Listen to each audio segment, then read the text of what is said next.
Hey there everybody, Mike Uyak here for Recipe Redemption. Question for you. Your friend comes to you one day and says, "Here, I have a present for you." And he hands you this. What do? Run for the hills? No, no, no, no, no. Come. Come on.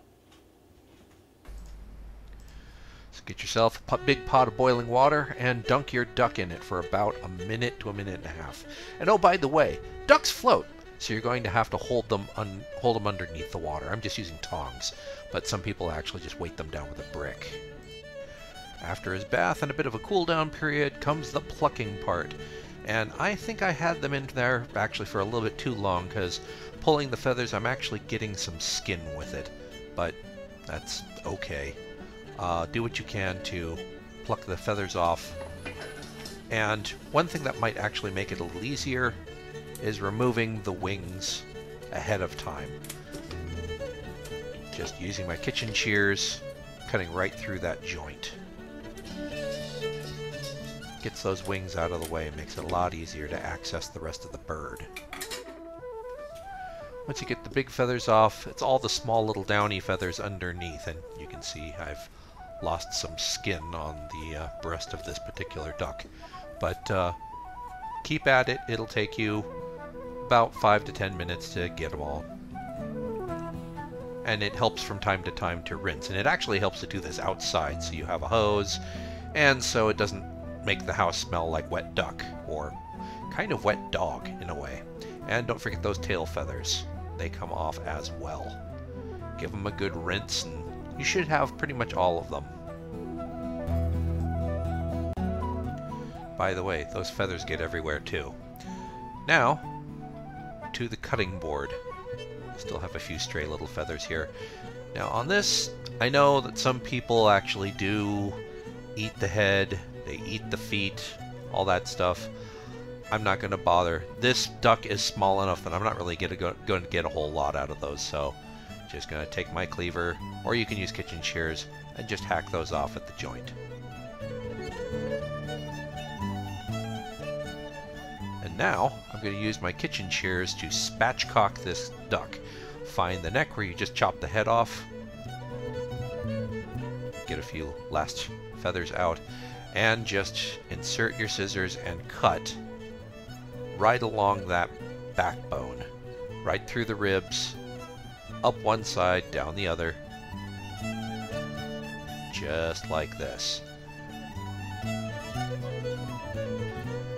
This will expose the innards for you to play with.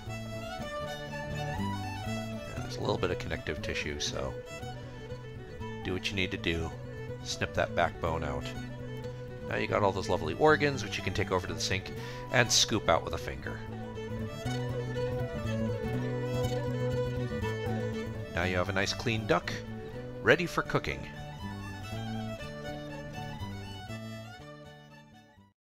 So once your duck is plucked, and I do recommend spending some time making sure you get all the little feathers from all the little nooks and crannies, you treat it like any other duck.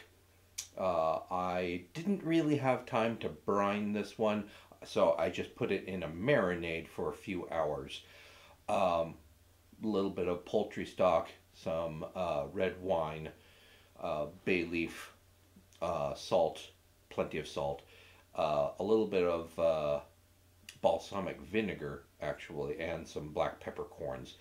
And then took it out, patted dry, and since it's already spatchcocked, I could spread it out on a sheet pan and roast it. Came out pretty well. Some things to note, and I'm sure you noticed it in the video when I was plucking the ducks. Wild ducks are not white Pekin ducks like we have it, like the typical domesticated duck. That is like all other domesticated fowl are bred to grow larger, are fed on a steady diet of corn and grains. They have not had to fly anywhere, so they get big, they get fat. Wild ones are going to be smaller, and the two, I had to actually look this up, the female ducks which, a male duck is called a drake, a female duck is called a duck. So the two female ducks were, by the time I plucked them, uh, marinated them, and roasted them, the cooked size of the bird without the head and the legs and the wings came out to be about the size of a Cornish game hen. It was really quite shocking to see how small they really are.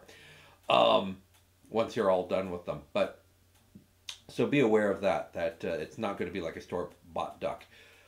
It is going to be a little gamier. There's a certain, I don't know if you want to say terroir, since they're waterfowl, merroir, I don't know. Um, there's a certain sort of aquatic taste that you get out of certain animals that live on, you know, milfoil that sit there and eat, slugs and snails and algae and all that stuff. There's sort of that, they describe it as gaminess, but there's a very sort of distinctly aquatic funk to it. Also, a duck that has been shot may have buckshot still in it, so you do need to be a little careful, both in the preparation and in the eating. There may still be buckshot left in the bird. You don't want to crack a tooth on that, so do be careful. I know that there are probably some folks who hunt, presumably, and make a regular practice of processing ducks, and are probably screaming right now going, "What are you doing?" I get it. I don't do this regularly, so this is basically what I've gleaned watching YouTube, just like you. So, I probably didn't do that. I know I didn't do it perfectly, but let me know what differences between what I did today and how you process your ducks and geese and whatever you hunt. Let me know. Let me know what I should have done that would have been more efficient. Maybe got a better yield out of the duck. Leave your comments down below. And as always, don't forget to subscribe.